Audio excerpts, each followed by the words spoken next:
মধ্যপ্রাচ্যের তপ্ত রাজনীতির ঢেউ এবার আছড়ে পড়ছে প্রশান্ত আর আটলান্টিক মহাসাগরের সংযোগস্থলে।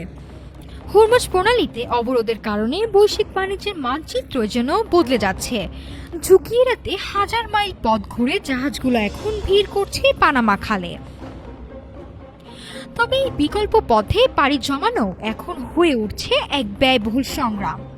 সমুদ্রের নীল জলরাশিতে এ যেন এক অন্তহীন অপেক্ষা।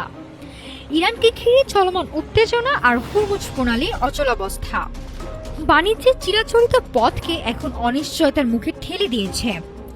ফলে হাজার হাজার মাইল দূরের পানামা খালে এখন তিল ধারণের ঠাঁই নেই। পানামা খাল কর্তৃপক্ষের হিসাব বলছে গেল কয়েক মাসে এই পথে বাড়তি জাহাজের সংখ্যা ৩০০ ছাড়িয়েছে। হরমুজ প্রণালী এড়িয়ে নিরাপদ গন্তব্যে পৌঁছাতে অনেক জাহাজ এখন একই পথকে বেছে নিচ্ছে, কিন্তু এই নিরাপত্তাই এখন হয়ে দাঁড়িয়েছে বিশাল খরচের বোঝা।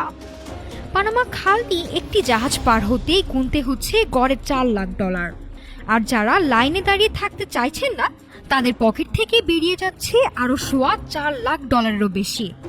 রয়টার্সের প্রতিবেদন বলছে পরিস্থিতি উন্নতি না হওয়া পর্যন্ত এই বাড়তি চাপ কমার কোনো লক্ষণ নেই। সমুদ্র পথের এই বাড়তি খরচ কিন্তু জাহাজ মালিকদের পকেটেই আটকে নেই। পরিবহন ব্যয় বাড়ার অর্থ হলো আপনার হাতের নাগালে থাকা প্রতিটি পণ্যের দাম বাড়ার অশনি সংকেত। বিশ্লেষকরা বলছেন তেলের বাজারে তো বটে, বৈশ্বিক পণ্য সরবরাহ ব্যবস্থায় এই সংকটের প্রভাব হবে সুদূর প্রসারী। ভূ রাজনীতির মারপ্যাচে যখন এক পথ বন্ধ হয় তখন অন্য পথ খুলে যায় ঠিকই, কিন্তু তার চড়া মূল্য দিতে হয় সাধারণ মানুষকে। পানামা খালের এই দীর্ঘ সারি যেন জানান দিচ্ছে বিশ্ব অর্থনীতি এখন কঠিন সন্ধিক্ষণে দাঁড়িয়ে।